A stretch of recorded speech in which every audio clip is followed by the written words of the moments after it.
going on, everyone? Welcome on in to another episode of Golf on Tap. Some of you may be saying, wait, didn't Golf on Tap just have a show a couple of hours ago? Well, guess what? It's Masters Week. We're rolling out content here on the On Tap Sports Network, and we still got to go through all of our bets here for the best week in golf. Masters Week, baby, at Augusta National, the first major championship of the season. And Joey, who I'm bringing in here now, as always, we've been killing it in the betting game, coming off a nice win with Akshay last week. We'll get there in just a moment, but this guy over here, I got to say, has really been a little bit of a big game hunter himself in major championships. Hit John Rahm here last year and has had a pretty strong major track record since we've been doing this show. So very excited to hear who Joey Ricotta is going to be tailing this week. Make sure to go and give him a follow on X at Joey Knows Nothing. You can find me at Jack Bushman 2 and follow our show's Twitter page, X page, whatever they're calling it these days, at On Tap Golf. Make sure to also go and follow us on either Apple Podcasts or on Spotify. It's 100% free. And that way, if you don't catch us live, you'll still be able to tune into all of the latest episodes. And also, go and jump into the YouTube feed, smash that like button, comment down below as to who you're picking this week for the Masters, which players you're fading, which matchups or props that you're liking, and all that other good stuff. Go and jump in that comment section, hit the subscribe button to the On Tap Sportsnet as well to help us out tremendously. Joey, man, it was not the Sunday afternoon that I envisioned to cap off the 2024 Valero Texas Open, where I was very lucky to be on site this past week. So confident that Akshay was going to go wire to wire that I gave you a nice phone call on the second hole. Like, let's go, baby. It's Akshay's day. He's looking good right off the cuff. All gas, no brakes. Exactly what you want out of your guy with a 4-shot lead going into the final round. And he got it out to a 6-shot lead with 10 holes to play. And I was like, wow, I'm really about to witness Akshay going wire to wire and just full-blown bursting onto the scene as a PGA superstar, until Denny McCarthy went absolutely nutty on the back 9 birdies. 8 of the 9 holes, including the final 7, took the lead at one point with a putt on the 18th green. I could not fathom what was happening to me. I literally posted on X the Tony Soprano in the hospital. How could this happen? How could this happen? I was absolutely losing my mind, sick to my stomach. I also posted, if you see a dead body on the side of the 17th, it's me, because I just had a heart attack. My heart gave out on me. But lucky Joey, Akshay stepped up to the plate, drained a 12-footer, which was, not kidding, one of the best moments of my entire life. Watching that in person, I wasn't all that confident considering he had just missed a 5-footer on 17. But the boy shows the fucking stones. He drills the 11-footer, gets into a playoff. You know, our boy Denny had to chunk one into the drink. I do feel bad for Denny. He's still looking for that first PGA Tour win, but I care about my bank account a little bit more. I'm not going to lie to you guys. Akshay comes through in the clutch, still ends up sealing the deal. It was a marvelous finish. I wasn't very appreciative of what Denny was doing at the time. And it would have been a real sting to my gut if I had to go and interview that motherfucker after he won the tournament and stole all my money. But quite honestly, because, hindsight's always 20/20 and Akshay still came out with the win, I think it actually made it an even more epic victory for us both. We both cashed the Akshay 65-1 ticket. And shout out to you, my boy, because I was liking Akshay, but he wasn't one of my 4 guys that I wrote up in my article last week when we talked on Wednesday as I got to San Antonio. I said, I got a little bit of wiggle room left here. I don't know exactly where I want to go. And when we were talking about that 50 to 90 range, you go, say his name. And I go, I like Akshay. And you go, yes. And that kind of confirmation was like, okay, we're both thinking the same thing here. I usually like that, my friend. And Akshay cashes for us. I also appreciate you throwing in the bet for me over the weekend, as Texas does not allow such activities. But man, what an epic way to frickin' head into Augusta National. We both hit a 65-1 winner. How you doing, my friend? And how are you hanging up throughout that incredible last couple of hours to the Valero Texas Open? First of all, what a way to freaking kick off the show, Jack. That's how you get us going. That's how you get us fired up. Yeah, man, what an incredible freaking weekend that was for you to be there and to be able to witness that. So happy and pumped for you, my friend. I know what a wild ride that you were taking on the back nine there. I'm sitting on my couch and I'm about to shit my pants, so I can't imagine what you're thinking following these guys around from hole to hole and then sitting there and watching Denny McCarthy just drain putt after putt and birdie after birdie. And it's like, dude, you remind me of Brian Harmon right now. You little freaking weasel. Go away. Where are you coming from? And I mean, I remember when you called me, I said, I remember what I told you. I said, I'm pretty sure Akshay only needs to go like two under in this round, and he's got it locked. He's got it sealed. We can walk away. Just take the breaks. It's fine. Nice little coast to the finish, and we got ourselves an outright, Jack, 65-1. We still got the outright, and it was way more thrilling than I thought it was ever going to be. But wow, man, watching that and him draining that putt, and then for him to knock his shoulder out of the socket on the celebration, and then going to the playoff, and then having him, like you said, chunk it into the water for Denny Mac. I mean, everything just kind of lined up. It's like, because I thought the momentum was not on their side. I remember sending you a screenshot, like, should we cash this out? Like this is, because we still could have made about half of what we ended up making for each of us. We still could have done that.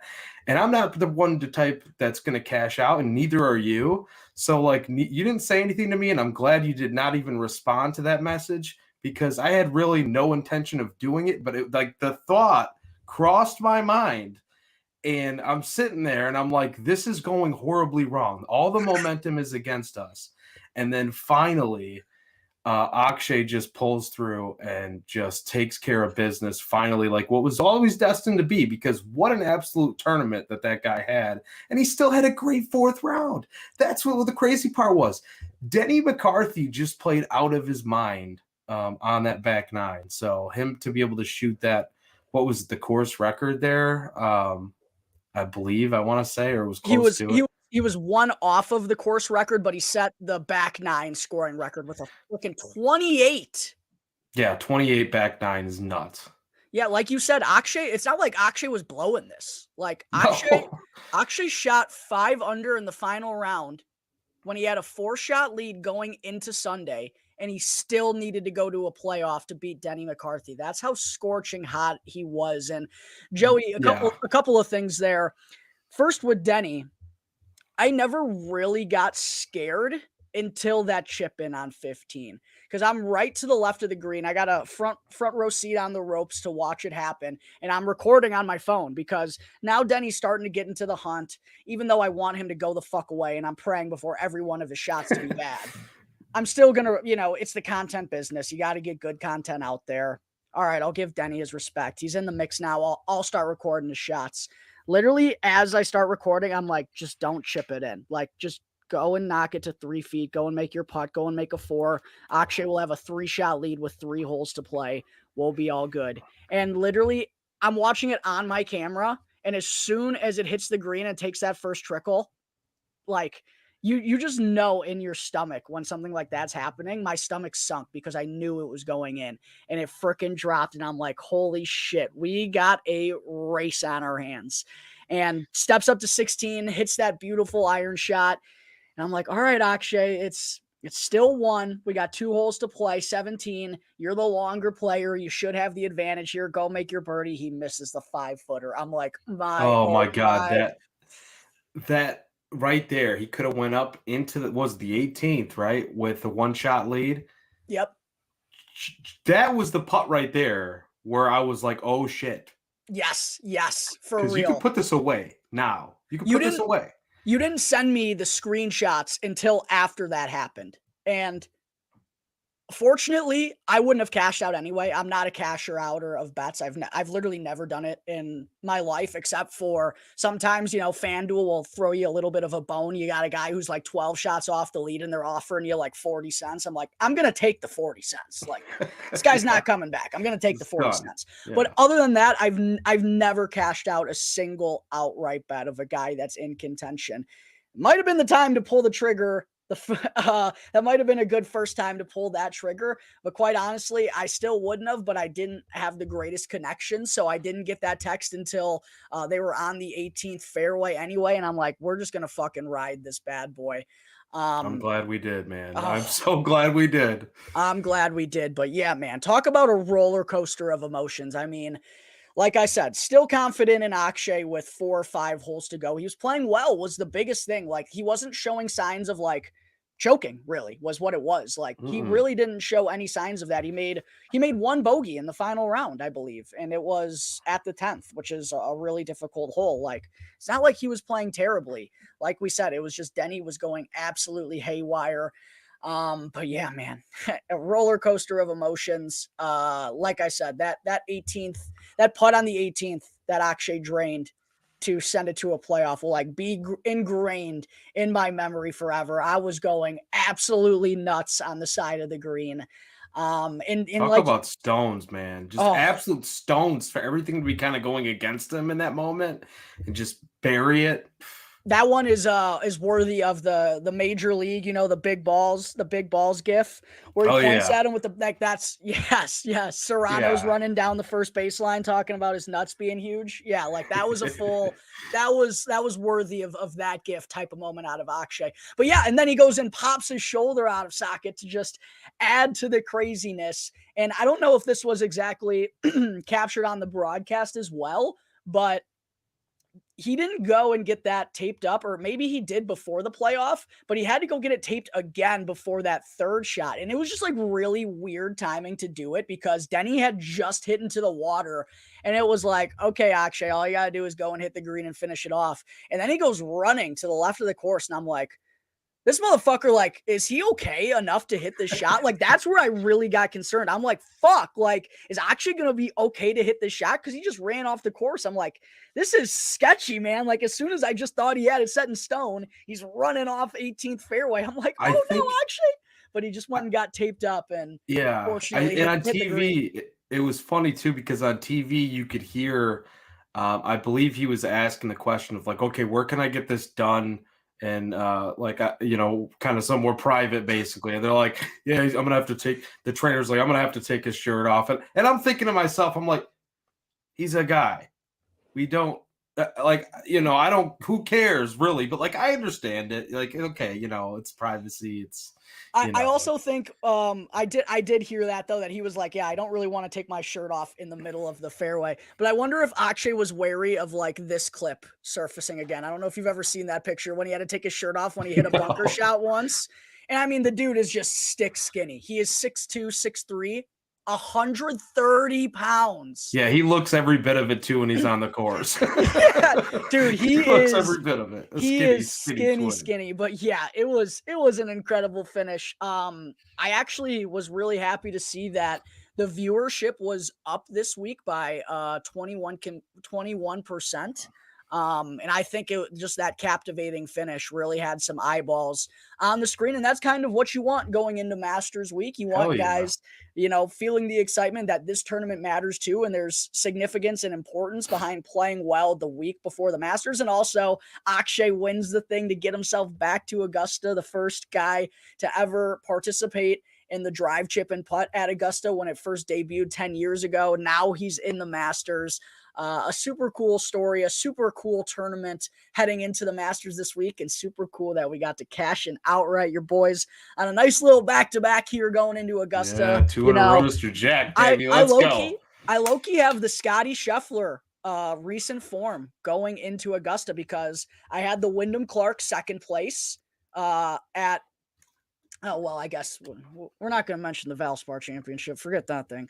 But I had the second place at the Players Championship with Wyndham. Scotty had the second at the Houston Open. I got my 2 wins. Scotty got his 2 wins at the Players and API. So feeling pretty good heading into this week, my friend. But quite honestly, like taking a look at this board and just kind of considering, I think you want guys who are playing in good form, preferably going into the Masters. And outside of Scotty Scheffler, Hideki Matsuyama and Wyndham Clark, I don't know how much confidence you can really have in a lot of the bigger names that people expect to win the Masters from the PGA Tour. And then there's the guys from LIV where we're still not exactly sure how to quantify what the fuck they're doing over there. We don't really know. Mm-hmm. It's a 54-hole tournament. They're playing with shorts on. Everyone's got different motives. Like, it's hard to quantify or feel confident about any of those guys. And even Brooks Koepka, who's like the noted big boy over there, John Rahm as well, the defending champion, he hasn't won on LIV this year. Rahm hasn't.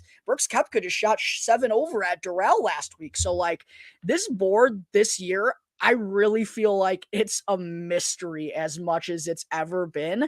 Part of that makes me want to just be like, fuck it and bet on Scotty, but I just can't at 4.5 to 1, my friend. Like, it's kind of a weird board this year, right? Do you feel that way as well? I feel it.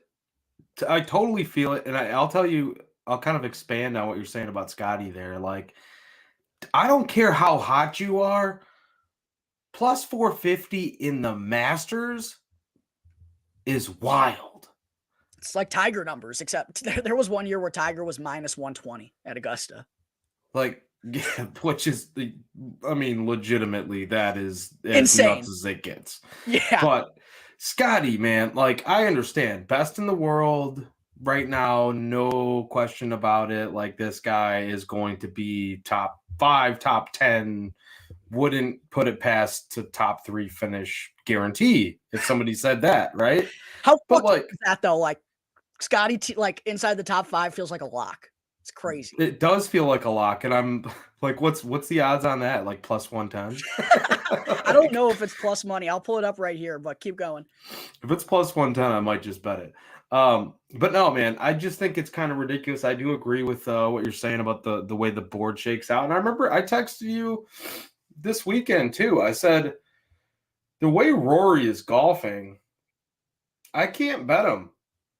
I don't feel comfortable with him. And it's not like he had a terrible finish this last week. I think people are going to get like the misconception though of like him golfing well based off the nice finish.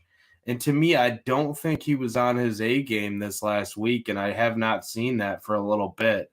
So I'm kind of like, I'm just looking at the big names. Like you said, Rahm, he's the past champion here from last year. He's defending champion, but like, he had on PGA Tour this year, so we don't know what to make of where he's at right now. So can't go that route. X going to give it to you. I mean, he's had his opportunities that we've thought, oh, it's X's week, and it's not X's week, like, especially when he's rolling. So, like, I'm kind of not going to go that route this week. Then, I'm just going down the names here, but like Brooks, of course, you just laid out the perfect example of why you would not want to, because he just golfed like shit. Like, literally, I mean, he could turn it on. He's the one guy though that, like, you talk about big game hunters, and first of all, I appreciate the boost there when you were talking about me hitting some of these majors lately. But Brooks is that kind of guy that, like, if I was going to start the card there with somebody from the LIV sector, like, I would probably look at Brooks at 20 to 1 or a better number. But I can't go that route either, just based off of last week when we are looking at a little bit more recent form. So I'll tell you right now, man, my card is starting with the guy that seems like he's rolling right now, and it's Hideki Matsuyama. Yeah. I really think that he's in a good spot.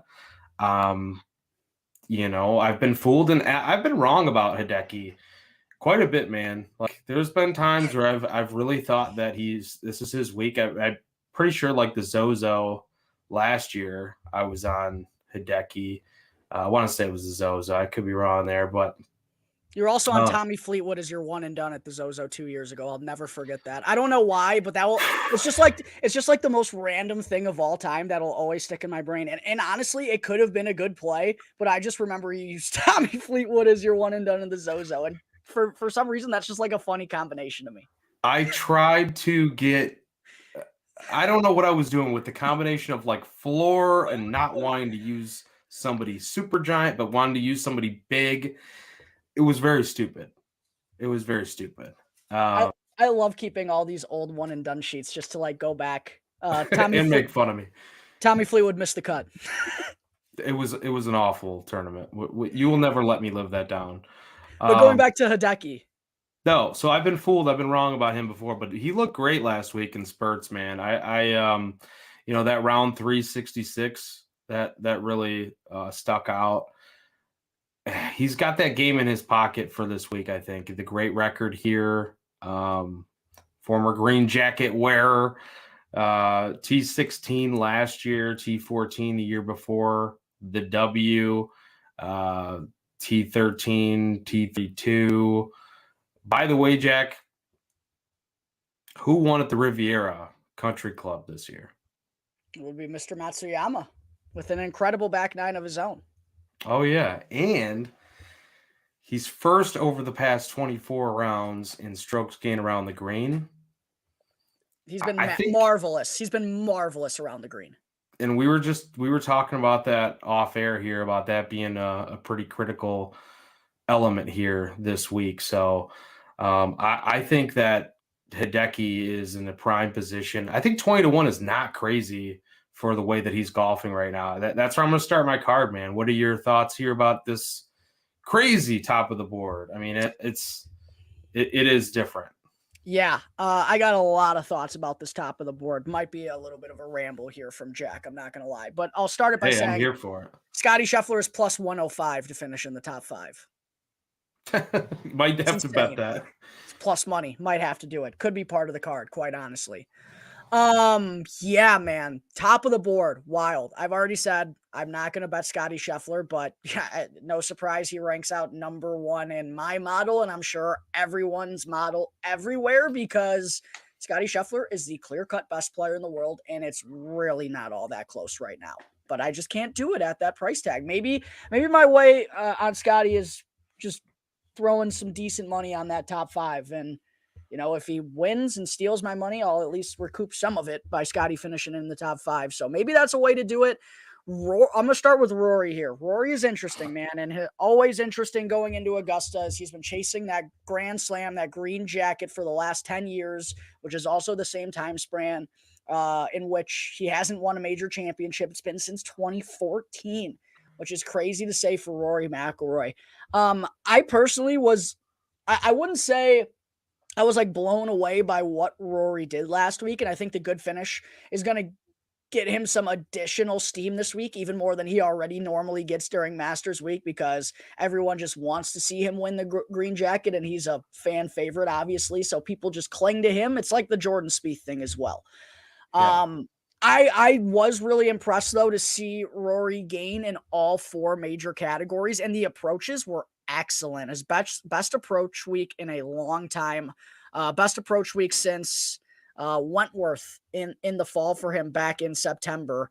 He gained 7.5 strokes on approach last week, gained 2 almost off the tee, 9.5 strokes in the ball striking categories. He gained almost 2 strokes with the putter. He's done that in 3 weeks in a row. And the around the green was a little better than field average. I think that is a very promising stat line for Rory McIlroy, considering the biggest issue with him so far in 2024 is that there's just kind of been one part of his game that hasn't been there. 1 week it's been bad off the tee. 1 week it's bad irons. We saw that at Pebble Beach and API. He lost 4 strokes on approach at both. Sometimes the putting can go ice cold. He was first in the field at the Cognizant Classic and strokes gained tee to green, lost 3.5 strokes putting there. He's gained strokes with the putter 3 weeks in a row, gained on the approach 2 weeks in a row.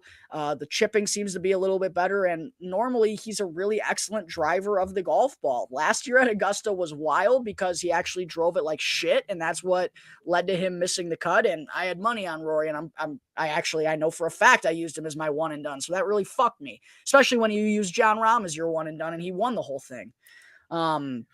So I'm a little torn with Rory here. Like, I want to bet Rory, I really do.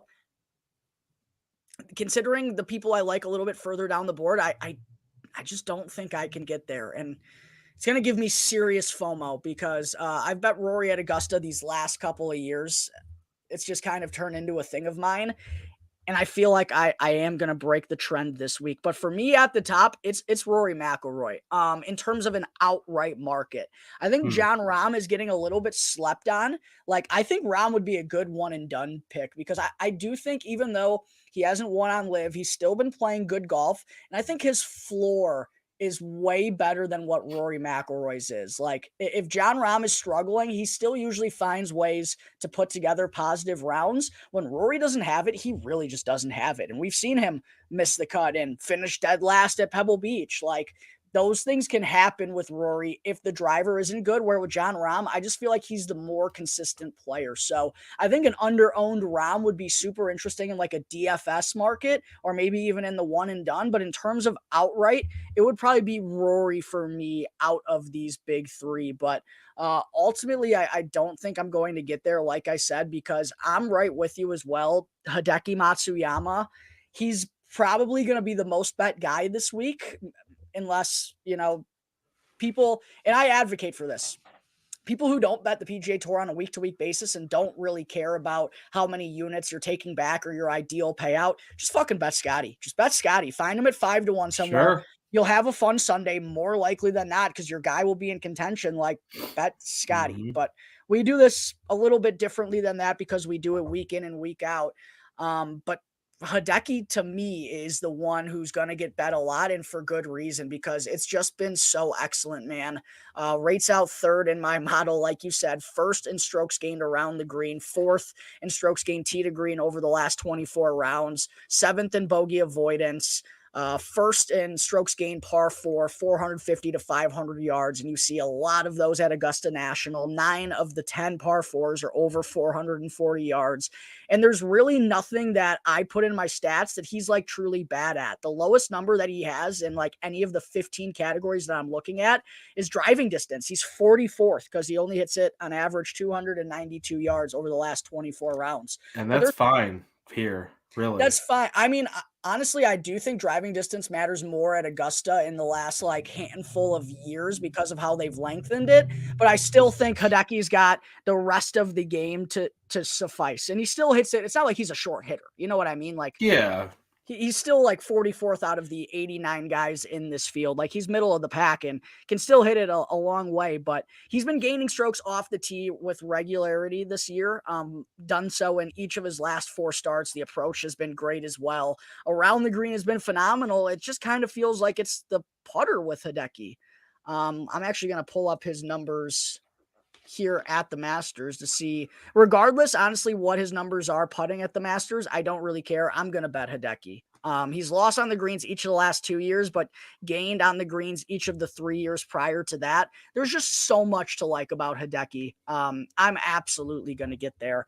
The real decision I have to make at the top, and I guess I could bet all 3 of these guys, but that would really limit me, and I don't know if I want to do that.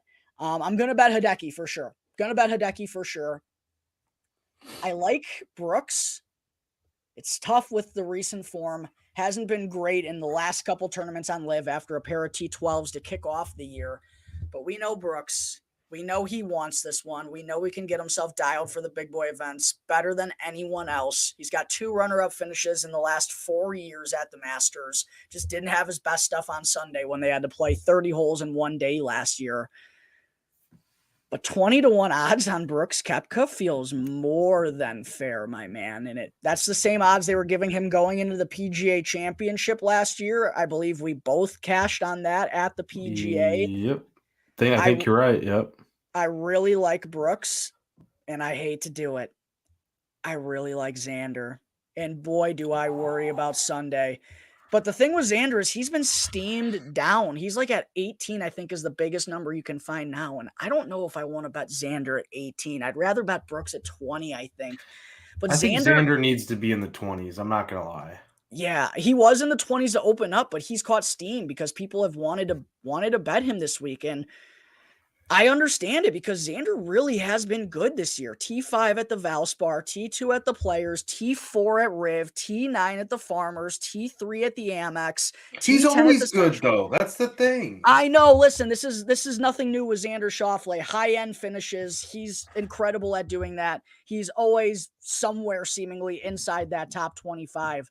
But man, he's just been excellent in all areas. If you go and look at his Rick Run Good player profile, there's so much green everywhere. Gained strokes in all 4 major categories at the Valspar. Also did that at the Players. Also did that at Riv. Also did that at the Amex. Like, he's good. He's lost strokes off the tee once in 8 starts this year. He's lost strokes on approach once in 8 starts this year. Lost strokes around the green once in 8 starts this year. And the putter is, sometimes hit or miss, but when it's right, he's popped for over 5 strokes twice this year too. So like, fuck, Xander is intriguing. Do I worry about Sunday? Absolutely. I worry about Sunday with Xander anytime he's in contention. In the Players was certainly a bit discouraging because it really felt like it was his tournament to win, even when Scotty was chasing him down and he just wasn't able to make a clutch putt on the 17th from like 5 feet and didn't birdie and take advantage of that last par 5. There's a lot to like with Xander Schauffele though, man. So those are really the I know we haven't gotten into the odds board like we normally do here on the show, but we've kind of gone about things in the same order.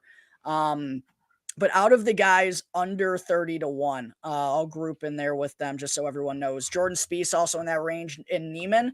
To me, it's Hideki number 1, and then Brooks and Xander is kind of where I'm struggling. I do like Rory too. I just don't see how I get to it at 10 or 11-1.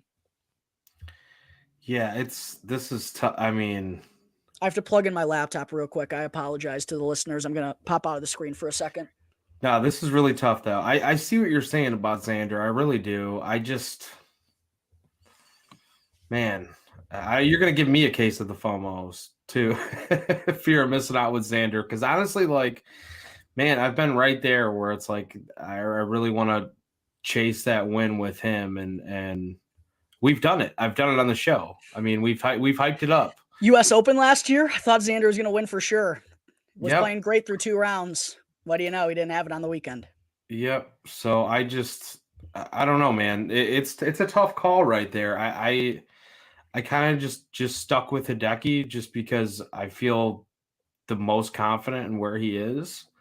And that could be the wrong call too. Like, you might want a couple guys in this range. Like, I've got someone else that's didn't quite get to that 30. Let's see, where did I bet him at? Actually, it was 28-1. But I kind of want your thoughts there on another live guy, Joaquin Niemann at 28-1. So, I know you said Mike North was on the show here earlier, and he liked him as a pick. I also like Niemann. He's won 3 times since December. He's playing some of the best golf he's ever played right now. T16 last year, loves Augusta National by all things that he even says. Also, he's won at Riviera, in 21, 22. So and that's one of the things I was really looking at this week was guys that have had success at Riviera as well that might not have translated yet to the Masters, or maybe they've had decent finishes at the Masters. You want a little bit of a decent history here too, but maybe just haven't quite gotten a win here yet. So Joaquin Niemann's very interesting. I don't know. I guess he's very tough to know what to expect though, given that he hasn't been on the PGA stage here in a minute. So I don't know. What are your thoughts on Waco? I personally can't do it at this number. And I know people jumped on it at like 70, 80. There were some big numbers out there on Niemann before he had even officially qualified for this tournament. People were just jumping on big numbers in hopes that he was going to be able to qualify. And shoot, I mean, if he was even 50-1, I'd really be considering it. The reason why I'm not on board the Niemann train this week, and he certainly could win, man. He's an ascending superstar. He's really taken his game to the next level over on Live. The issue that I have is he's 25 years old and he's never contended in a major championship. In fact, his best finish at a major was the T16 at the Masters that he recorded last year. Other than that, he doesn't have another top 20 on his resume in a major championship. He's never really contended in one. He's really hasn't gotten that feel. And I would say, like, and I'm not knocking the victory that he had at Riv. He was wire to wire there, was dominant the entire tournament. It was excellent. But that was a couple of years ago. And like, True. I just feel like he hasn't been battle tested enough in the majors yet. For a 25-year-old, like, I would just want to see some more opportunities of him in the mix. Like, he doesn't really have that feel yet. I think he can go and play well. I just think that's enough for me to not bet him at 28-1 when there are other guys in this range that I like, if that makes sense. I'm high on Niemann. I really think he's going to be a super talented player, and there is going to be times in the not so distant future where he's going to be in the mix in major championships. I just don't think I can pick him to win this one right here, right now. That's my thought on Niemann. Yeah, that's totally fair. I think inexperience is certainly a concern when it comes to Niemann. Like I what's that pressure like when he gets down the stretch? Like I could easily see him starting out this tournament really well and kind of caving towards the end. Yeah. That's a fear totally, which I could also say about somebody like Ludwig Gobert. He's next in line there on the odds board, 33-1, but he hasn't really been in this position yet, So as good as he is, like, is he deserving of this type of odd? Like, he's got all the potential, but like I look at him as, I know he's a tier above an Akshay Bhatia at this point, like just consistency and like this dude just completely nukes it, just fairway after fairway type of game. But like I also put him in the same tier of like experience wise and win equity. So I don't think he deserves this type of number here, but I don't know. What do you think about like him in comparison to Joaquin Niemann? That's an interesting question. I'd probably rather bet Ludwig. Really? Okay. Listen, the number's better though. The number is better than Joaquin Niemann. So I think the number for Ludwig's absurd. In the fact that Wyndham Clark's 45-1, they're in the same situation. They're both debutants. Dude, that's ridiculous. Wyndham always gets that disservice in the betting market for whatever reason. Victor Hovland. Listen, I know he's been terrible. Yeah. Victor Hovland should not have a bigger number than Ludwig Gobert in his debut. That's just what I'm saying, dude. There's no the guy way.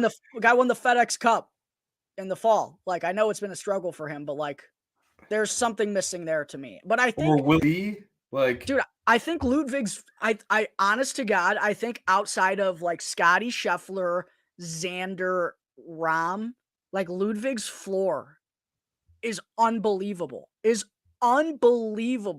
How you like think he's playing bad and he's like T21. Like those are his bats. Like, because he's a fairway machine, man. That's what he is. Fairway machine. He's awesome. I mean, one of the best drivers of the golf ball in the entire world immediately. His swing is as effortlessly perfect in person as it is on TV. I was gonna say, how does that thing look in person? That's gotta be something.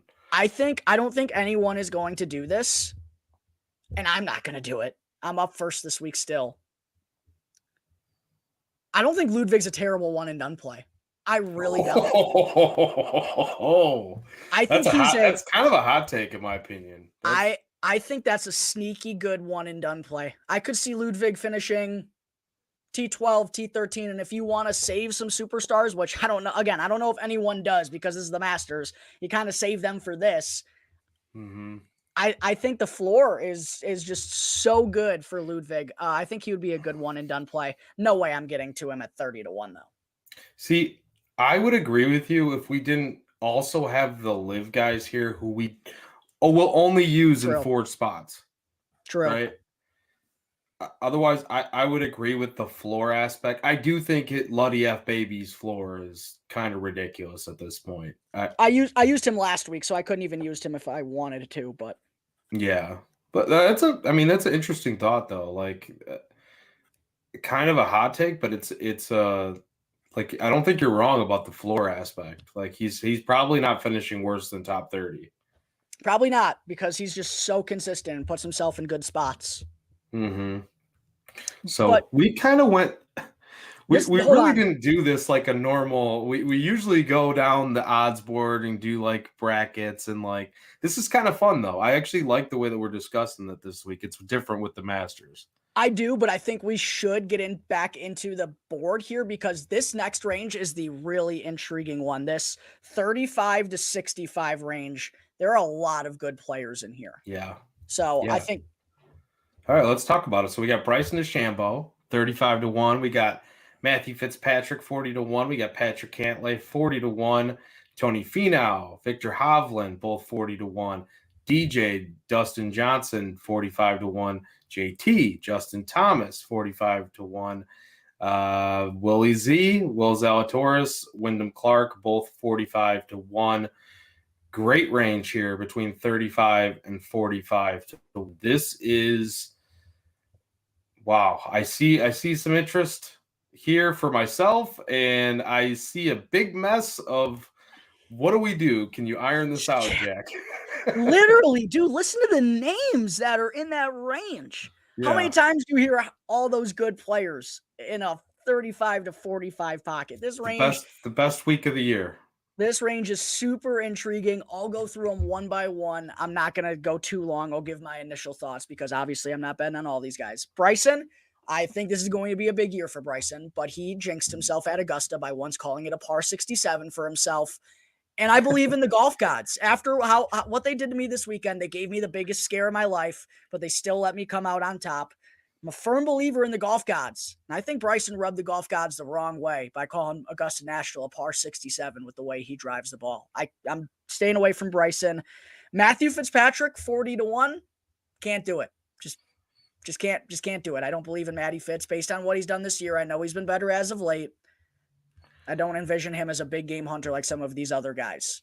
Patrick Cantlay, 40 to 1. Been a wild year for Patrick Cantlay. Not a lot of consistency, which is usually like the best part of his game. He's usually in that like Xander Schauffele, Scotty Scheffler level of consistency where he's racking up top 10s, racking up top 20s. He just hasn't shown great signs of life. Also has that concern about him in major championships. 40 to 1 is undoubtedly a good number. I mean, we've seen Patrick Cantlay at 16 or 18 to 1 here in the last couple of years. So yeah, I think 40 is a good number there. Tony Finau, who's been striping the ball incredibly well, can't hit a putt to save his life. If he did, he would have won the Houston Open, but quietly actually has been better with the putter in the last month. But problem with Tony Finau is, if there's good players in the field, he doesn't win. He wins when there's bad players in the field. So I don't think I can get to Tony Finau. Victor Hovland, still striking the ball really well, putting it really well, absolutely lost around the greens. Hasn't gained in strokes around the greens in any of his starts this season. Lost 5.5 strokes in his last time out. 40 to 1, great number. Don't think I can do it. Dustin Johnson is an interesting one to me, because Dustin Johnson is such an unknown. He's an enigma. He's his own type of guy. Sometimes you think he doesn't even give a fuck. And legitimately, he might not. But boy, when he's right, he's one of the best players in the entire world. Now, we haven't seen it since he's gone to live, but a former Masters champion, someone who I'm personally just a believer in because of his game. I think 45 to 1 is a big enough number for me to have interest in Dustin Johnson. He's definitely someone I'm eyeing in this range. Justin Thomas can't do it a week after he just broke up with Bones. I think that's a terrible timing decision. Can't trust Justin Thomas, as he's literally reverted to being one of the worst putters on PGA Tour again this year. Not an encouraging stretch for him. Wyndham Clark, 45 to 1. I mean, the disrespect, the goal on these fucking people. 45 to 1 Wyndham Clark. It might have to be a bet just because of how disrespectful it is. And while he is a debutant, we know that doesn't, Augusta usually doesn't fare well for debutants. I do think Wyndham Clark has the game to be good here. A long driver, also very accurate, a good total driver of the golf ball, good with his long irons. His short game is very reliable, and when he putts the fucking lights out. He's got that inner fire. He's got that Brooks Koepka in him. Dustin Johnson, Dustin Johnson and Wyndham Clark are probably the two that I'm eyeing the most here in this range. Willie Z, I always have a little bias towards because he's my boy, but it's been bad for him the last few weeks, even though he has a lofty Augusta track record. But to me, it's probably DJ or Wyndham in this group. I kind of like Tony, but then I look myself in the mirror and say, wait, this is the best tournament in the world, and Tony Finau's never shown us an ability to win those in his career. So those are the two guys that I'm eyeing in this range, but it's such an intriguing spot on the betting board, man. Such an intriguing spot on the betting board. Yeah, I love this spot, and I love what you just said. Willie Z does have a lot of my interest.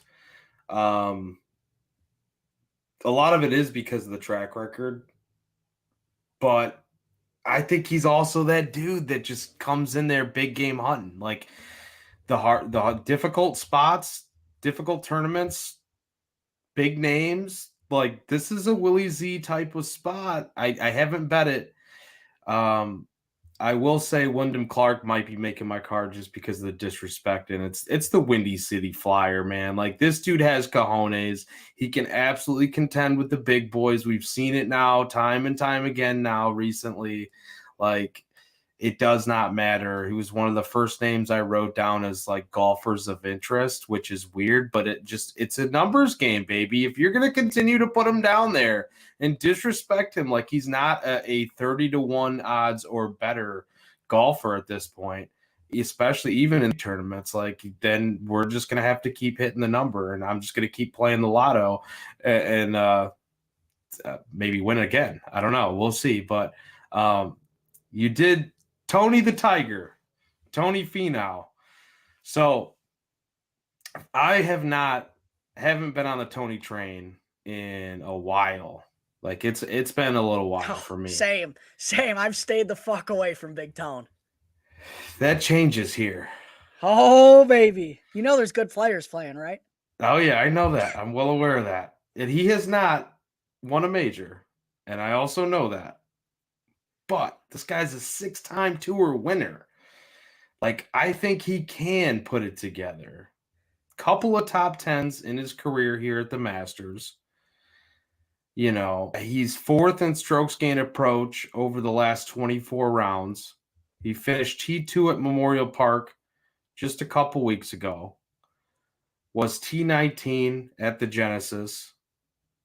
You know, I think that this is an opportunity for Finau to kind of ride some recent momentum, ride the wave here, and maybe step up on a big occasion, on a big stage for once, Tony. Like, I think you can. You have that talent. You're such a good dude. Everybody pretty much on tour likes you. Like, why not go ahead and go out there and just play the game of golf that you know how to play when there aren't many good golfers in the field? Win a big tournament, like 40-1.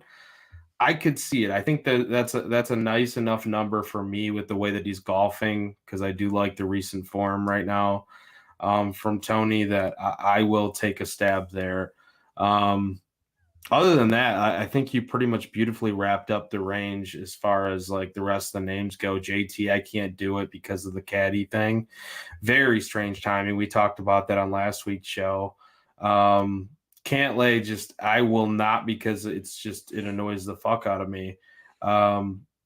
Fitzpatrick too. I don't believe in him at this tournament.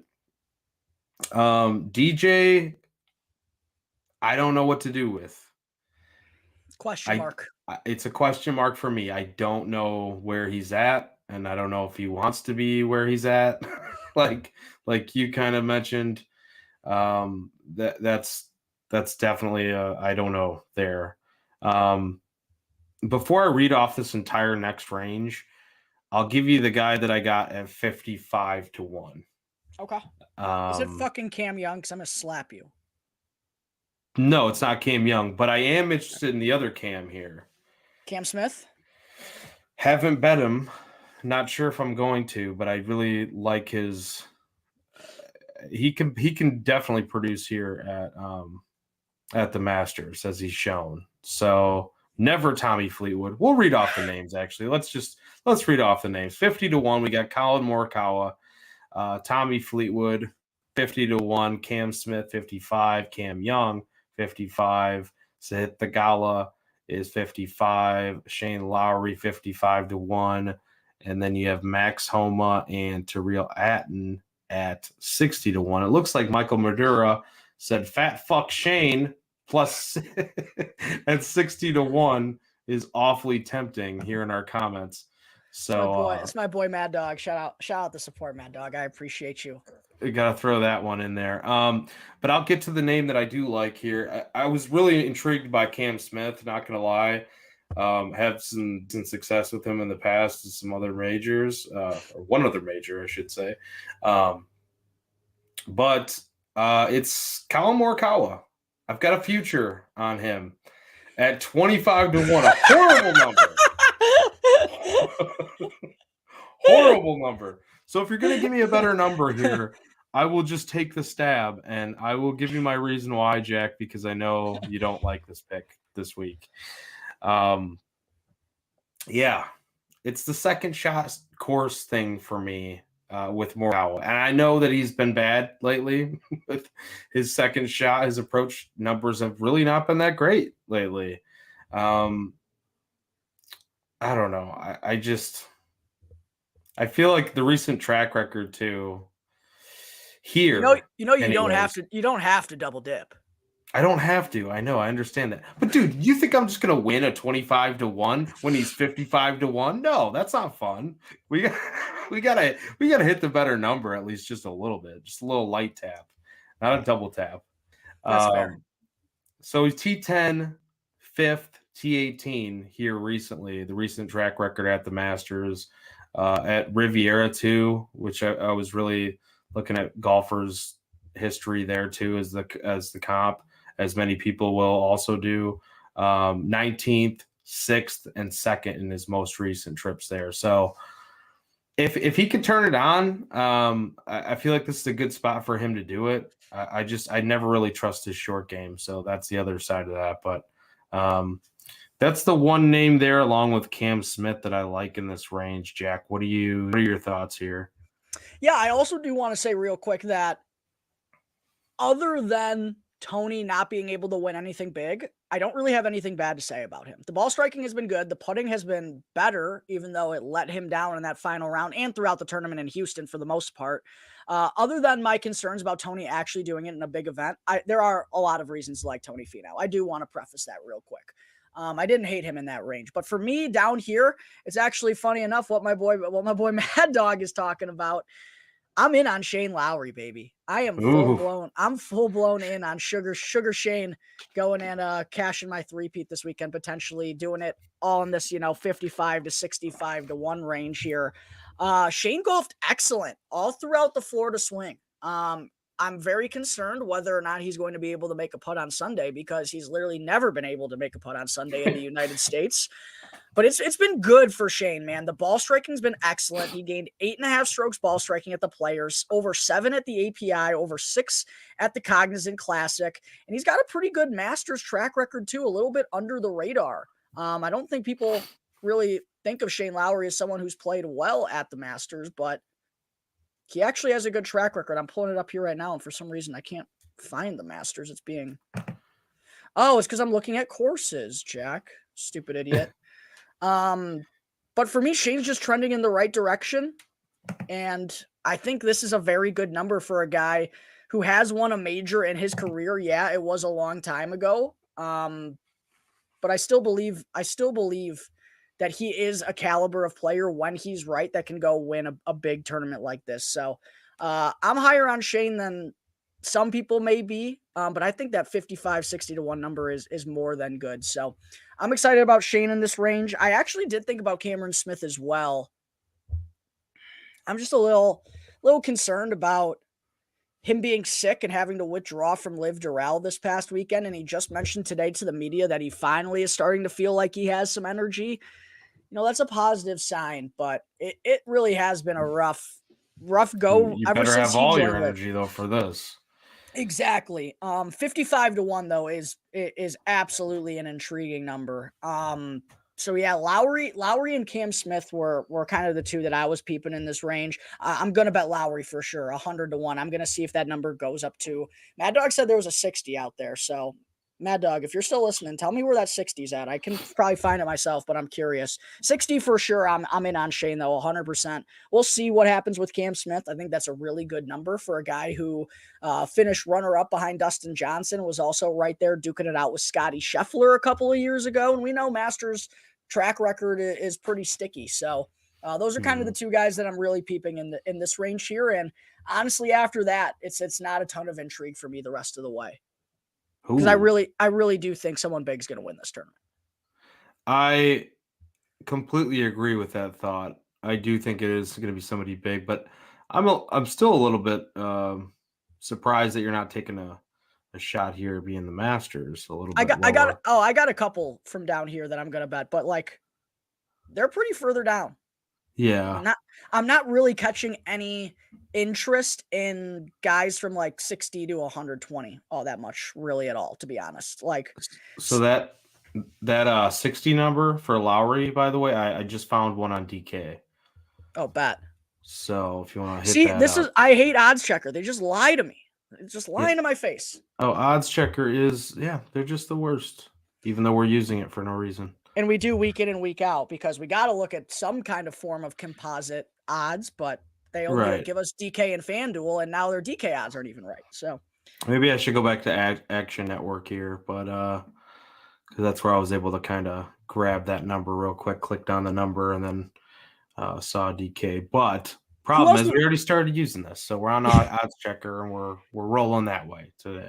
Who else before 100 is catching your eye though? Like obviously Max is here. There's Hatton, my boy Corey Connors, your boy Jason Day, Adam Scott. Is there anyone here that you're interested in at all? Yeah, I mean, Corey Connors is golfing pretty well. I usually bet him at the Masters too. I think Corey Connors makes a ton of sense this week, but the other name too, and please do not bet Adam Scott. Please don't do it. You're gonna do it? No, I'm not gonna bet Adam Scott. Okay. I'm trying to save yourself. I might bet him first round leader though. God damn it. Oh my God. All right, Patrick Reed though, man. His history here at the Masters, he loves this place. And he'll cheat for your money too. He'll cheat for your money. You kind of like that. I like that too, man. Just willing to go get it for us. Get it for us. I think Patrick Reed, what's his longest number? Let's go ahead and take a look. I'm going to click 80? On him over here on this side. So we got 80. I see an 80. Yeah, 80 to 1 is definitely the longest I see. That's not horrible. No. Akshay back-to-back, I see that happening. Plus his first time here, can't do it. I love Akshay and I'll love him for life, but I'm not betting him to win the Masters, especially after he just dislocated his shoulder on Sunday. Yeah, right. That was weird. That was crazy. We'll take the money and run for a minute. I'm not gonna lie, man. I think there's some motivation bubbling here for Sergio? Mr. Jason Day. Is there? Dude, okay, so he's paired with Tiger. Dude, that always sucks. Being paired with Tiger's a burden.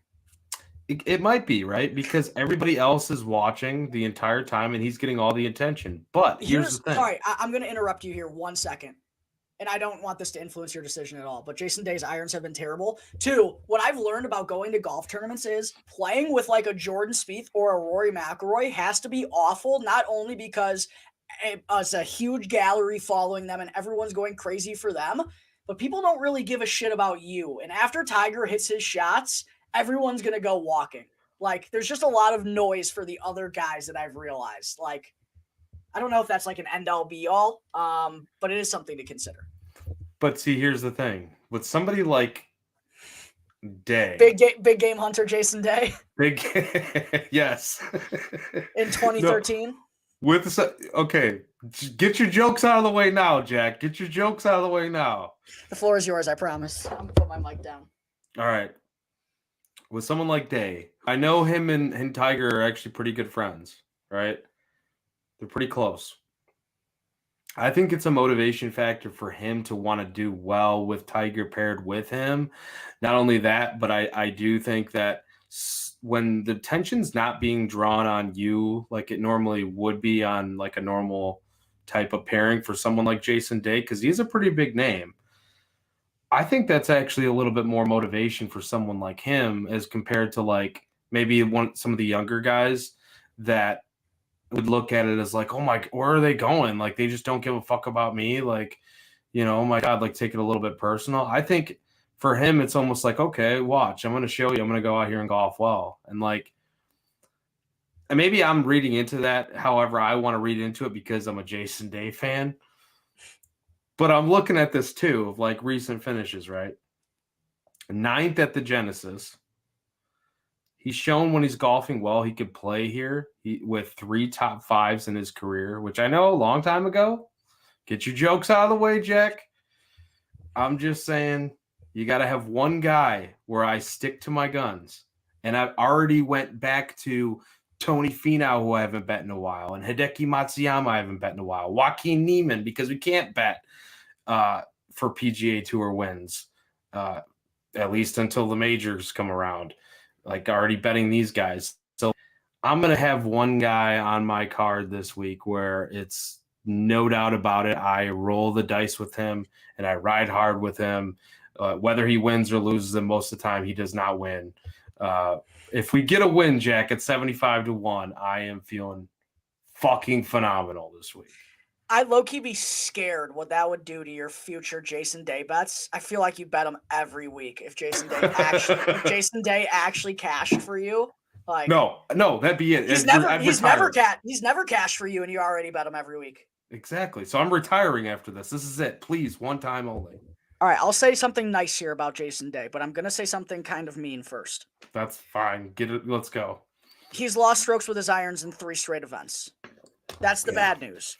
The good news is that over the last year, I've just kind of I've been scrolling back and looking at this. When he got his win at the CJ Cup Byron Nelson last year, he missed the cut the week before and was T39 at the Masters, and the numbers didn't look very good. There wasn't like reason to be super encouraged about Jason Day going into the Byron Nelson other than the field was dog shit.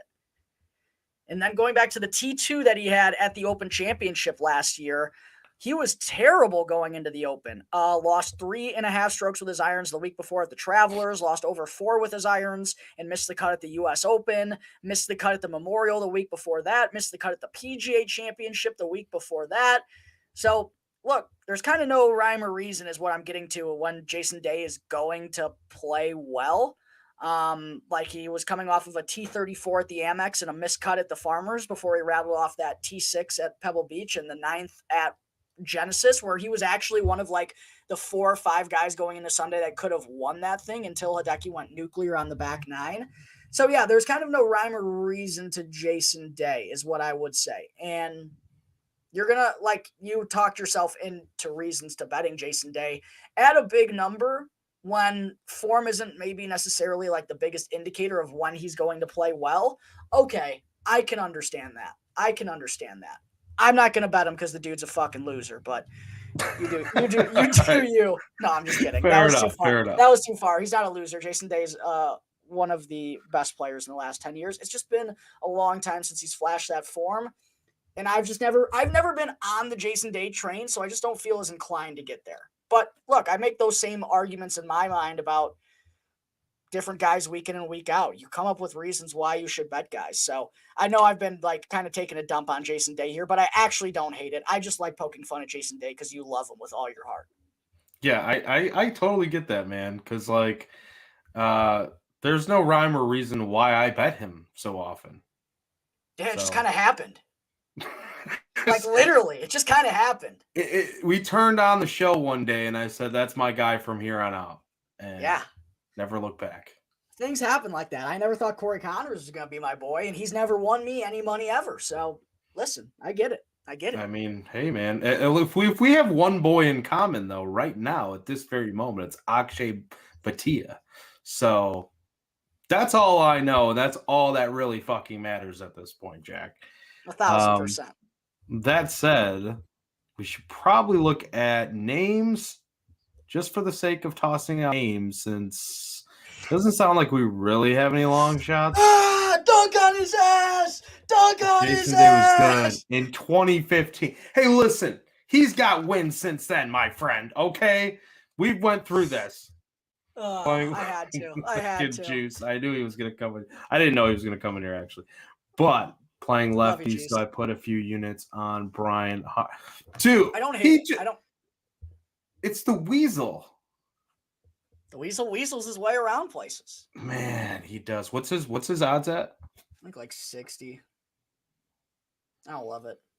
So no, He's he's very- 75. There's a 75 on Harmon. Listen, if he creeps, That's a good number actually. if for he Harmon. creeps to like 90, I'll do it. That's not, but 75 is a good number too. I actually really like that number. Interesting. He's always somebody I just look over for whatever reason too. Yeah. I mean, I bet him at the Valspar a couple of weeks ago and he missed the cut. That's always lovely. But I liked him at the Valspar and he hasn't played since, I don't think. So yeah. So what do you think here, Jack? Let's throw out some names to toss out some names. yeah. Because we are in that 100 plus range. Tiger Woods? Nope. 50 to 1? 150 to 1. 50 to 1, I'd puke. No, never 50 to 1 right now. No, I do like. I mean, we can't do it anyways. Just don't bet on Tiger in the outright market. Like, I don't understand. Like, I get you want to see him win. The guy's played one competitive round of golf in 2024, man. Like, it would be a miracle to me if he finishes inside the top 40 and plays 4 days. Like, I need to see this guy play 4 days. The Masters is a grueling walk, man. Like, I love Tiger. I love Tiger with all my heart. Me and Joey bet him every year to make the cut on the show. I will bet him to make the cut at plus money. Absolutely, I'll do it.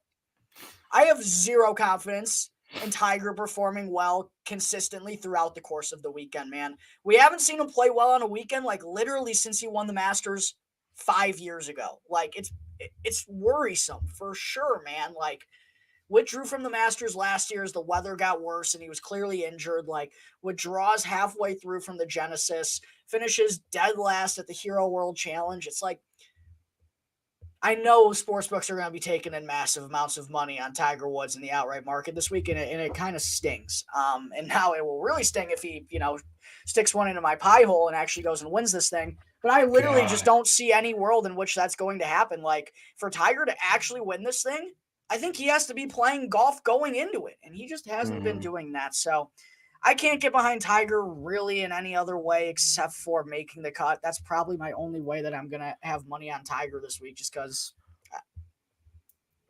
I can't feel good about anything else. I haven't seen it. Well, we talked about there, or maybe it was at the beginning. I don't know, because we are betting to make the cut. Oh yeah. Juice right here, our buddy, said he bet on him not to die out there. What was the line? Picked Tiger to not die out there.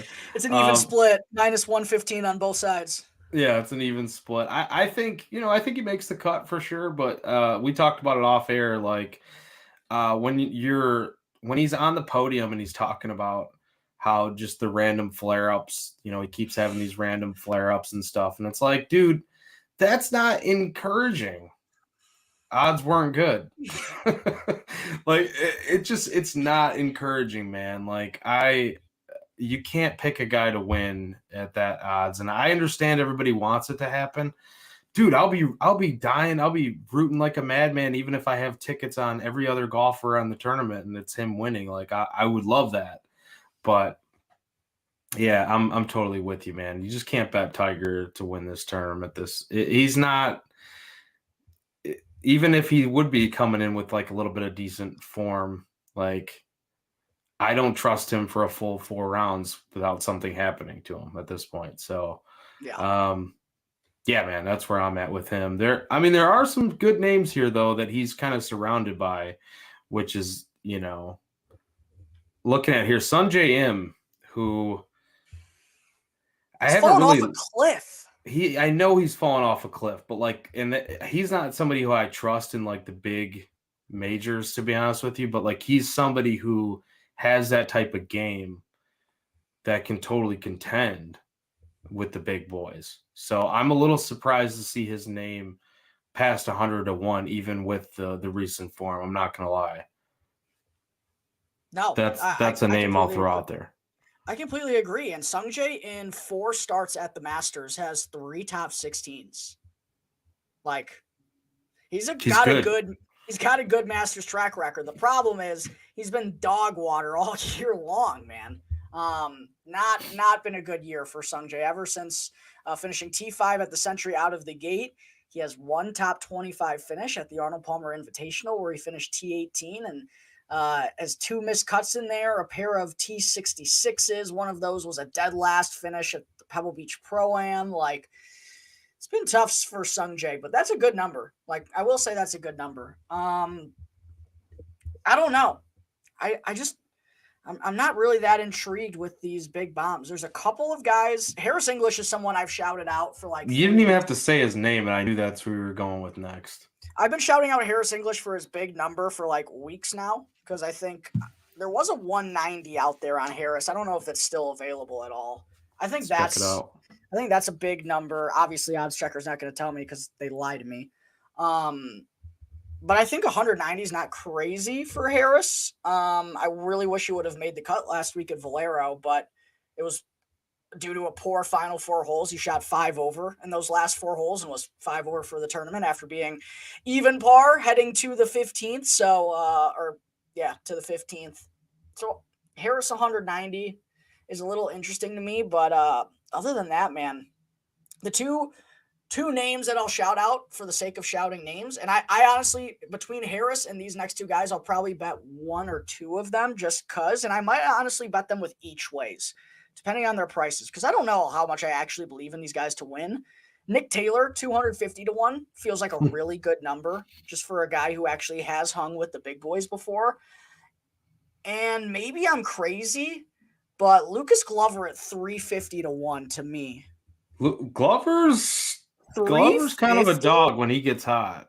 Dude, 350, and I've been fully on board with Glover watch throughout the early portion of the season after he won me some good money to wrap up last year. And the putter has been a little bit better. It disappointed him at Valero last week, but he still finished T25. But the ball striking is so good. He gains off the tee basically every week because he's accurate. He just doesn't hit it a long way. That's really the only reason he loses strokes. But the irons have been great. He's only lost strokes on approach once in all of his starts so far this season. He's one of the best in the field around the green over the last 24 rounds. And the putter has been, it hasn't been great. I was hoping that it was going to trend in the right direction at Valero. He lost strokes in the first 2 rounds, gained over a stroke in round 3 before losing a stroke again in round 4. I think it's going to be tough for Lucas Glover to win this thing. I would much prefer to get it in each way, but like, man, if he putts, I haven't looked at his master stuff. Let me look at his master stuff because I know it's been a while since he's played here. I'm guessing it's not the greatest. No, it's really not the greatest. His best finish is a T20 that came in 2007.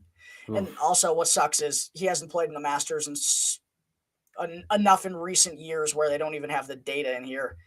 What's he done at Genesis lately, though? That's interesting to me. Okay, let me look that up.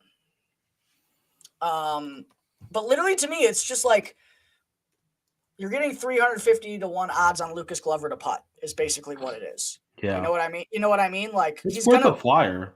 He's going to be good tee to green. I probably do 1 in each way on him or some sort of like top 10. Riv has not been good to him. Riv has not been good to him. Dude. Yeah, maybe not worth the flyer. Best finish is a T22, and he's missed the cut there 1, 2, 3, 4, 5, 6, 7, 8 times in 12 career starts. I do not approve of this bet. But those were kind of the guys that I was looking at. Emiliano Grillo, 300-1. Yeah, the grill master, baby. Let's go. Don't hate it. By the way, too, you were talking about Harris English, 175-1 on ESPN Bet. Okay. I can't get ESPN Bet, dude. They screwed me. Why? So when I went to register for an account when they first came out, I typed, you got to have 2-factor authenticator on. and I accidentally signed up with a wrong digit of my phone number, and I've tried like 70 times to Oh tried no. like 70 times to contact them to get it changed, and they've never responded. So Oh my god. ESPN Vet is not available to me. They're sending all of your authentication codes to a different number right now. Some random guy who's probably like, who the fuck? I don't even gamble. I don't even gamble. Like, how is this getting sent to me? He's like, log in ESPN Bet. What's this? Yeah, for real. Wait, do I have profit boosts for free? Yeah, right. Do I have free bets? It's freaking awesome. That's really all the intrigue I got down the board, man. Who are you kind of looking at all? I mean, dude, nobody. Like I could just shout out some names here, like names I like. Sepp Straka. I mean, like he'll flare up every once in a while. We know that. Let me Georgia see boy. here. Adam Shank. I mean, Shank gets rolling. Shank can cook a little bit. JT Poston's kind of the same type of mold there too. He fell off after a really good start to the season, man. Let me look up. Yeah, what's he been up to the last few weeks? What I personally don't love is he just had a kid. I don't know how many good nights of sleep old JT Poston is getting ahead of the Masters. But he finished 66th at the Cognizant Classic, 55th at API, and T45 at the Players. After a really good finish in the fall and a really good start early on this year, it's unfortunately been bad for him again. It was definitely the kid thing. Yeah, no new baby swag for JT Poston. It's like no new friends for Drake. Yeah, JT Poston's newest single, no new baby swag. Yeah. I love it. Luke List's a little long ball hitter down there, 400-1, but I will never bet him in the Masters because his putter is. Dude, these are the hardest greens to read, and they run it like a 15-16 on the stimp meter on the weekend. He would have no shot here. I don't even know if I have faith in Luke List to go and hit my local Muni and gain strokes. When's the last time he's gained strokes putting, man? He actually gained half a stroke at the Players' Championship, still missed the cut because he actually is on a terrible stretch around the green. Terrible. Oh, okay. He's lost at least 1.8 strokes around the green in 6 of his last 7. That's not usually where he's as horrible, but. And then considering that the putter very rarely cooperates, he's losing a lot of strokes in the short game week in and week out. The only other name I'll mention here, like the Grill Master would probably be flyer worthy, but yeah. Eric Cole. Oh. What do you think about him? Because we usually kind of look at, dude, he's 300-1. It's a big number, but he probably deserves it. He probably does. It hasn't been good for him recently either. Missed the cut at the Cognizant Classic, which I bet him, and I predicted that was going to be his first win. T21 at API, miscut at the Players, T33 at Valspar, miscut at Valera last week. He's losing off the tee like a lot again. Putter's been bad the last 2 weeks too. Nah, I'm out on Eric Cole. Yeah, and I don't think he's been to the Masters yet, has he? No. Yeah, that's another reason I'd be out on him too. So, I mean, that's it, man. We got nothing else, I think, as far as that goes. You got any props? Yeah, so let me pull some of these up real quick. I haven't bet them officially, but I can give all you people a lean as to where I'm going, and I will have some props throughout the course of the week. I haven't really looked at any top 20s or top 40s yet, but I was looking at some nationalities earlier, and there actually were some that were catching my eye. We haven't bet nationality props on here in a while, but it feels like the Masters is a good time to maybe get back on that bad boy. So what was I looking at? Let me get it here real quick. Canadian. I think a lot of people are going to take Nick Taylor at 250-1. I'm going to take my boy Corey Connors at plus 110. He usually is like a T20, T25 guy at at Augusta, and this is always the time of year you want to be playing Corey Connors. Like, usually plays well during the Florida swing, usually plays well in Texas, specifically Valero, and he actually has been good at the Masters. I've bet Corey Connors at the Masters each of the last 2 years. I don't know if he's going to get on my card this year, but I do always like Corey here, and this is probably my way to get on him. And I also think a lot of people are going to be thinking that Nick Taylor plus 250 is good value, and I think a lot of people are going to take him. I'll be happy to take Corey Connors at plus money there. So that was one that stood out to me. I've also been super high on Hideki. We both have been throughout the course of this show, and I think there's a case that other than Scotty Scheffler, he's coming in with the best form of anybody in the world. And they're offering plus 140 for him to be the top Asian over Siwoo, Benny An, Sungjae, Tom Kim, and Ryo Hisatsune. Love that. I think that's really good value. Siwoo is ball striking the shit out of the ball right now, but he genuinely cannot make a putt at the moment with that flat stick. Benny An's not really in a good stretch. We talked about Sungjae not being in a good stretch. Tom Kim looks absolutely lost right now. Not kidding. I watched his Friday round when he was playing with Akshay. Terrible. The worst I've ever seen Tom Kim. Like, missing greens, missing fairways, like, with regularity. It was concerning. And then Ryo Hisatsune, I don't think is just on that level as Hideki yet. I do believe Ryo is going to be a good player down the road. So Hideki at plus 140, that felt like value to me there. I don't know if I'm actually going to have the cojones to do this, but Neiman is just catching so much steam this week. Griot plus 260 to be the top South American is a little I was looking at that one too. It's a interesting. little intriguing to me. And I also think that Thorbjorn Olesen at minus 120 to beat Nikolai Højgaard and basically a head-to-head is a matchup, yeah. I think that's a really good one as well. Thorbjorn has been a really good tee to green player, already won on the DP World Tour this year, whereas Nikolai Højgaard has not been very good over the last few weeks, and really since the Ryder Cup, it hasn't been that great of a rookie season for him since he kind of contended at Torrey Pines earlier on in the year. So I was kind of looking at Thunder Bear there, but yeah, some of these odds I think were pretty good for what they are, and only having a few guys in these nationality pools. So yeah, those were kind of the ones to me. Thorbjorn at minus 120 over Nikolai Højgaard. I don't actually know if I'm going to get to Griot over Neiman. I don't love that particularly too much, but I do really love Hideki at plus 140, and I think Corey Connors plus 110 over Nick Taylor, Adam Hadwin, and Mike fucking Weir is pretty good value too. Just had to throw in the fucking for Mike Weir. Yeah, I mean, guy's literally dead last on the odds boards. I still don't know how he won the Masters.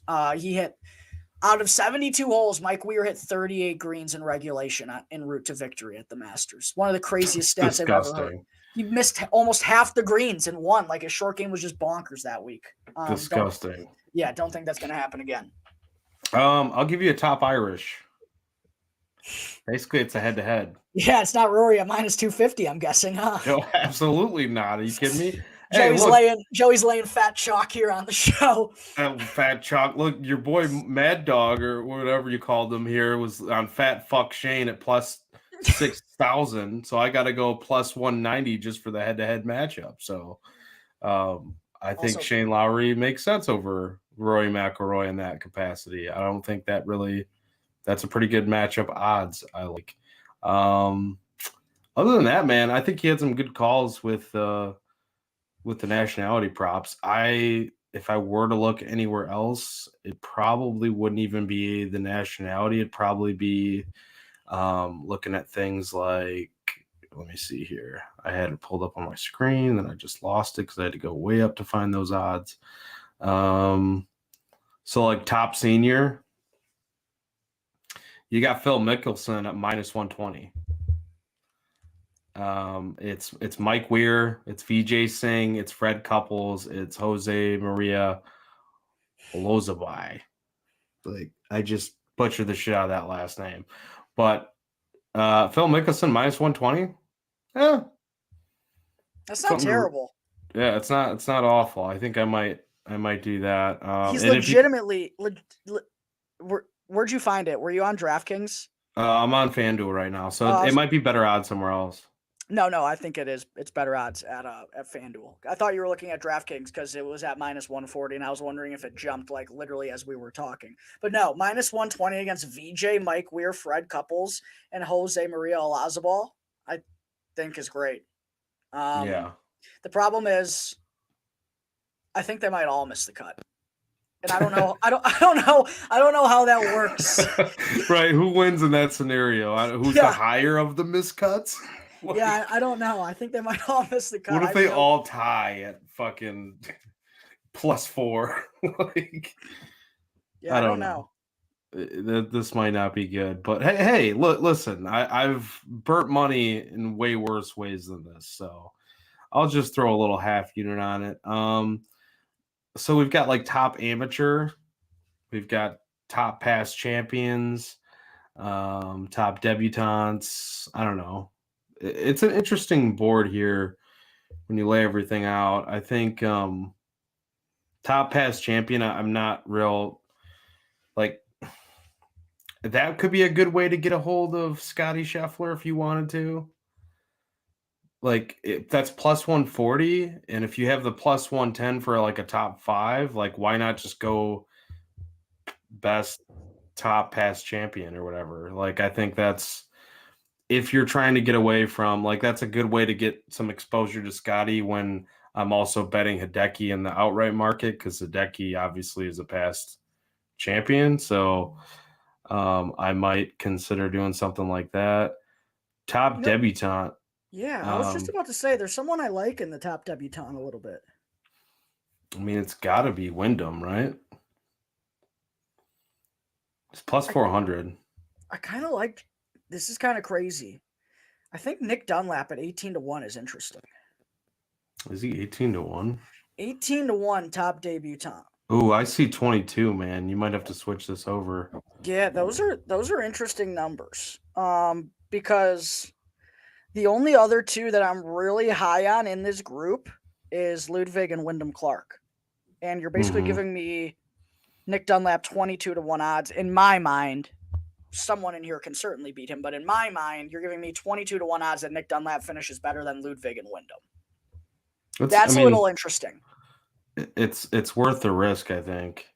That's basically like, and also, I'm high on Nick Dunlap and his future. I think a lot of people are.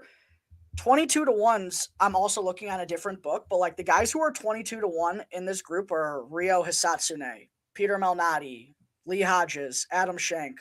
Nick Dunlap is a way fucking better player than all of those guys. Yeah, like quality talent-wise, for sure. Nick Dunlap's a better player than Eric Cole. No doubt about it. No doubt about it. Probably a better player in my mind than Nikolai Højgaard too. Mm-hmm. So yeah, I agree with that.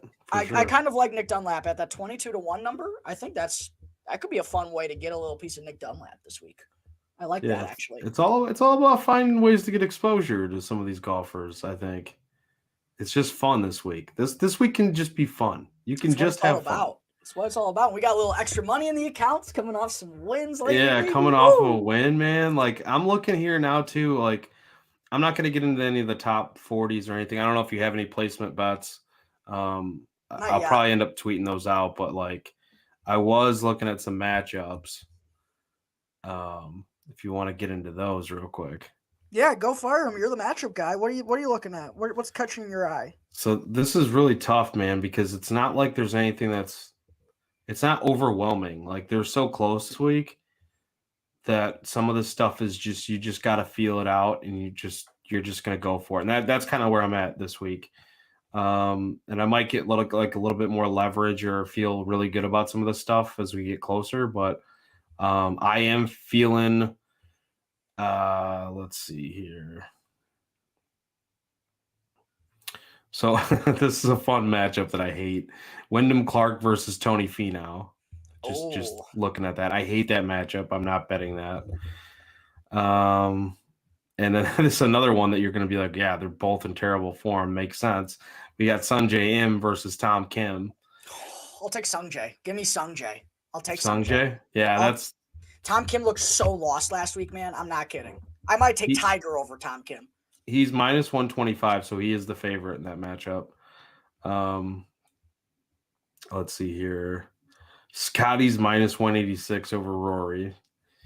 That makes sense. So Akshay Bhatia and Patrick Reed. Patrick Reed is minus 120. I'm going with Patrick Reed. I Kind of like don't. that.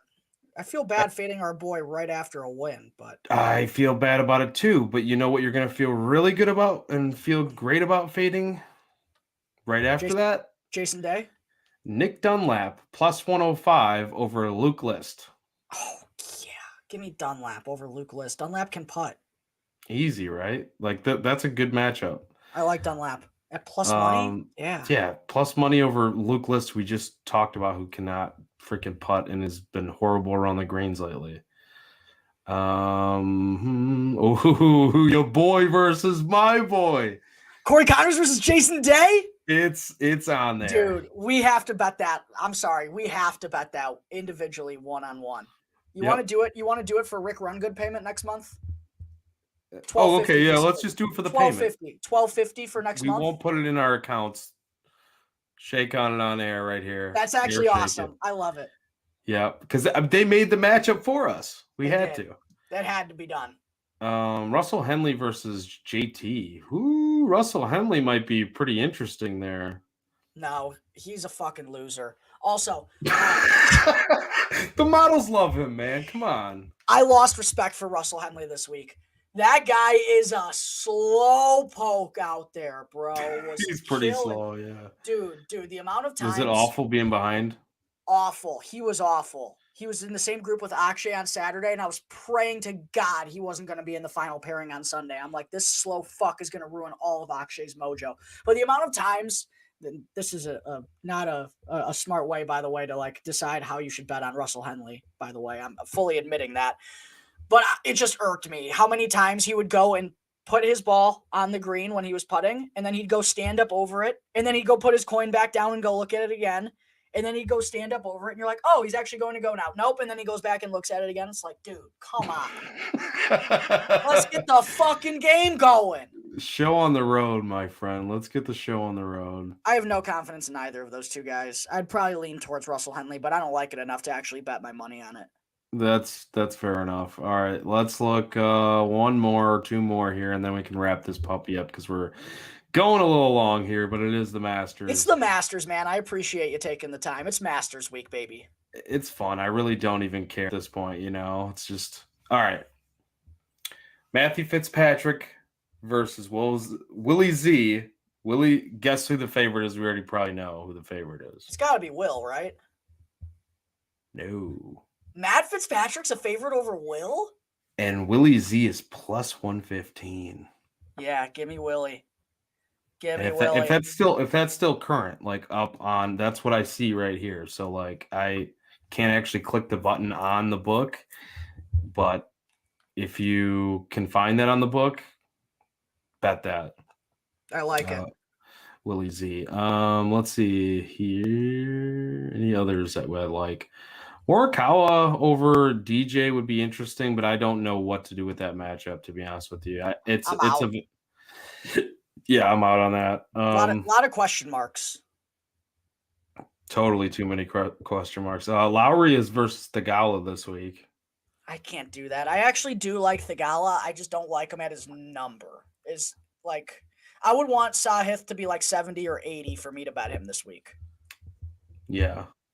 I like both those guys this week. I'm not fading either one of those over another. Let's see if there's any. Brian Harmon versus Kim. Versus Siwoo? Siwoo Kim. Those two are literally polar opposites. Brian Harmon can putt. Siwoo can't. I don't got to lean. What else we got? We got Neiman versus Cantlay. That's a tough one, too. Probably lean Neiman, but not strongly.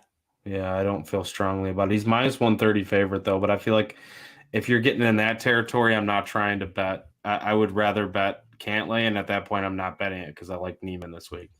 Is there any way they're doing Hideki versus Spieth?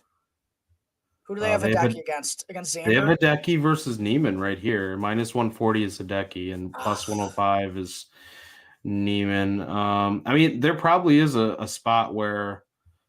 Ooh, what were we just talking about? Wyndham Clark versus Luddy F. Baby. Oh, those were the two guys in the debutantes who I think Nick Taylor has to do better than. Wow, that's interesting. Guess the odds, though. Ludwig's the favorite? Yeah, I get it. I would say just because Ludwig's floor, man. Like, his floor is so high, whereas Wyndham is certainly capable of missing a cut. But if he doesn't, he's probably going to be there. It is kind of a it's a baiting one because you would think I was just about to say it's kind of a trap. it's a trap. I think that's a trap. There's Koepka versus Spieth. Yeah, give me Brooks. I don't care if he's minus 140. It's minus 105. Done. Pretty good number. Done. There is Brooks plus 125 versus Hideki. Nope. Nope. I'm not betting against Hideki. I'm not kidding. Hideki's, and this could go horribly wrong. Hideki's the guy I'm the highest on this week, other than Scotty Scheffler. Hey, that's. I think we're kind of in the same boat there, actually. Yeah. He's pretty high in my book too. So with that said, Jack. Yeah. That's all I got. What do you got for a one and done? We need to get to that. You're up first, my friend. We're at an hour and a half here. The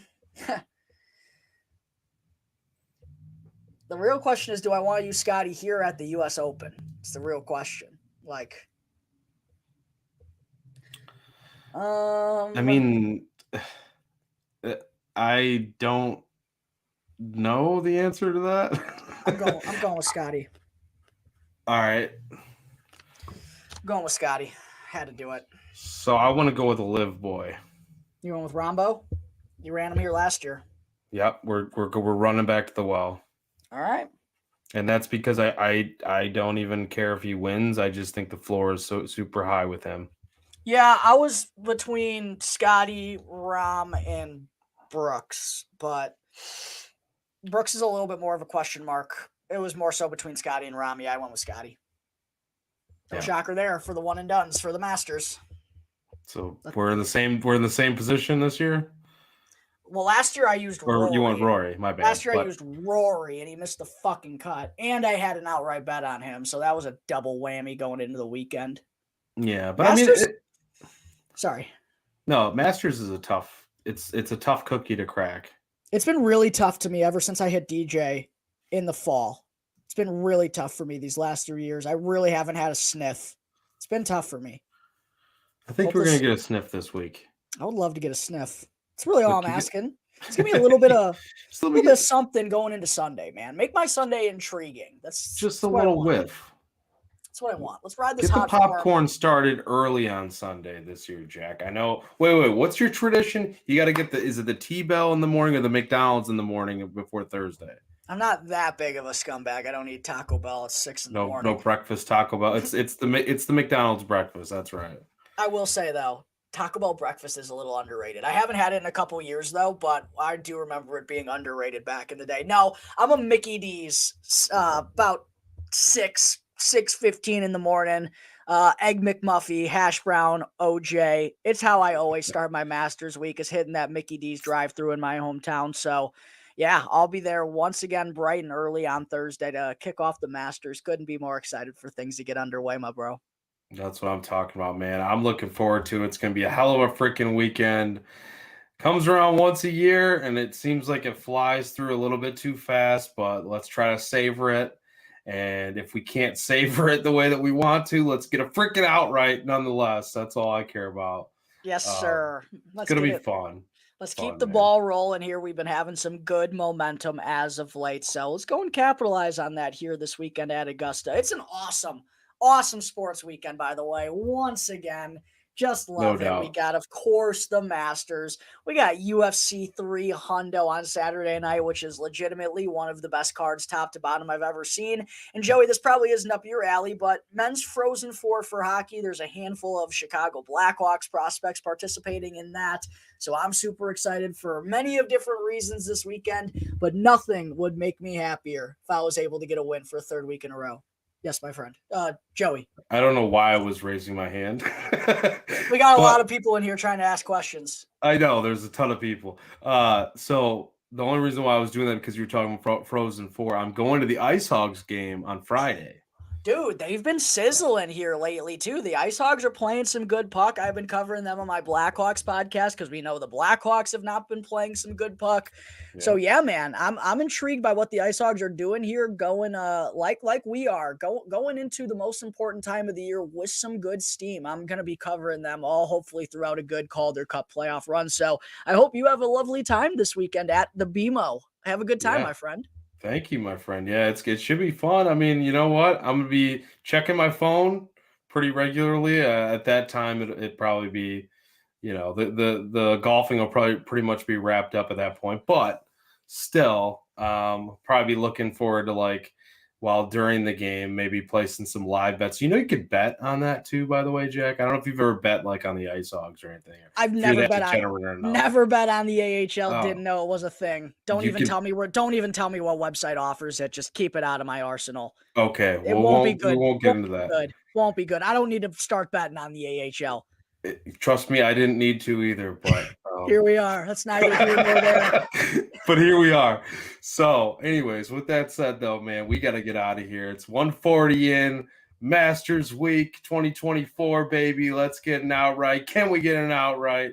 Yeah, we can. Last thing I do want to say, though, is we will be finalizing our matchups and props. We'll be having them out on social media tomorrow. I know we are going through a lot of different things that we liked, but that's kind of how we like to do the show. We just give you all different options, and we like to give you all information. You don't necessarily have to bet everything that we bet, but we like talking about things that we like, and you can just take your own tidbits from the show and tune it into your brain and find some way to, go and use that information to bet on something. That's what we try to do here, but we'll have everything finalized tomorrow. So make sure to be on the lookout for that before the Masters gets underway on Thursday. 100%. That's the best way to put that. Couldn't have said it better, man. That's what we do here. We just have a good conversation, and if you like it, you like it. If you don't, you don't. But hopefully, you take something away from it. And if you do like it, make sure to go and hit that like button. Make sure to go and subscribe to the On Tap Sports Network on YouTube. Follow us on social media. You can find me at Jack Bushman too. You can find my partner, Joey Ricotta, at Joey Knows Nothing. Go and follow the show's page on X as well, at On Tap Golf. Go and help us out. We're up on Apple Podcasts and on Spotify for 100% free now. So if you're not tuning in with us live, you can still hear all of the latest episodes. Thank you very much for all the support, everyone. Joey, can we get an outright this week? We better get an outright this week. We better get an outright this week, baby. To everyone out there who tuned in, crack them, lock them. Joey? And fuck them. We'll see you next time, folks.